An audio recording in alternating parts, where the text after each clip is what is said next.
Hey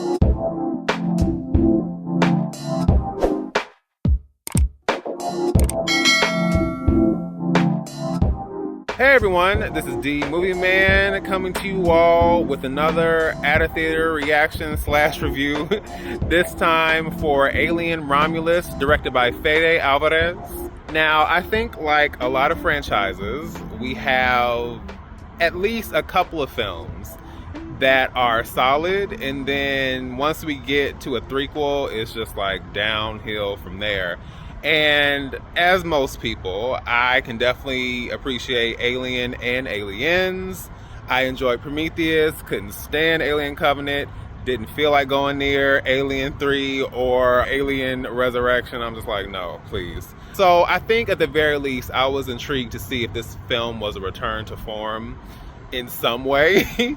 And I think in some ways it is an improvement. What I will say is Fede Álvarez's direction is really spot on. I just think the aesthetic and the visual style of this film is beyond. I mean, the the visuals were visualizing, the score was scoring, just the look of it was everything. I think there were just moments, which I'm definitely that type of person, but there are some moments that are just so visually striking that I just wanted to stare, just stay here. And to me, a lot of the early moments of the film, that's what I was stuck on. It's just like, there is so much for my eyes to take in. And I think that was so well done. I really appreciated that, and just establishing this world in a somewhat different kind of way, as opposed to just starting on these ships and starting in space. So I appreciated that as well.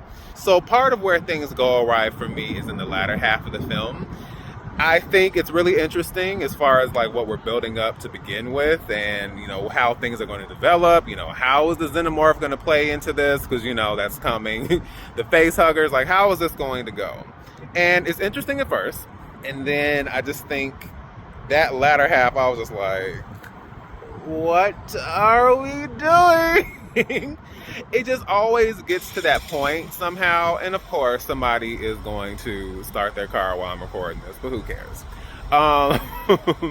But yeah, it's just like the story and the motivation, the things that the characters do. Like, I try my best, I say it all the time, to really, I try my best to really lean into the whole suspension of disbelief, but for me, it's just like, at what point does that not hold up? Because to me, when you are walking, spoilers for anyone who hasn't seen the film, but if you are walking through a room of face huggers and your directive is to not make noise, so these things don't hop up and plant something in you and kill you in any sense of the word, you mean to tell me you're going to stand in the middle of the room and have a conversation? I was just like,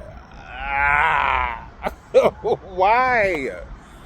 I just, oh my gosh.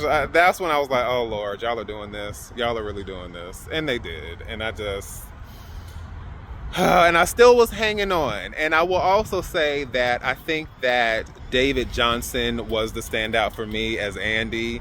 That was the most compelling part of the film. It really could have been about him. I really didn't need much else that was going on after a certain point. He just brought something else with his performance. There was some gravitas, there were some stakes, and I was here for that. I was just like, yes, David Jonsson. I've been a fan of his since Rye Lane. I know he's also on the HBO series Industry, but yes, I thought he was great. Best part of this for me, easily. I appreciate Cailee Spaeny as an actress. I've seen her in Pacific Rim, Uprising. That was my introduction to her. There's also Bad Times at the El Royale. There's Mayor of Easttown. There was Priscilla not that long ago. And I do think she is at the very least a competent, if not solid, actress. But trying to replicate the whole Ripley dynamic with her just did not work for me. It's just like, once she burst in with the gun and the wind is blowing and sorry. And what's crazy is Sigourney Weaver was 28 when she did that film, and Cailee Spaeny is only 26, but she looks extremely young. And so it kind of creates this comedic element almost, or just this very cheesy element where it's just like, oh yeah, I'm gonna take the aliens and the Xenomorphs down. It's just like, but are you really? So I just think once we got into that, it really lost me. And for all the callbacks and things that I can often appreciate with some sequels, reboots, remakes, whatever, I found them to be extremely cheap in this film, especially them having Andy do the very famous line from Aliens.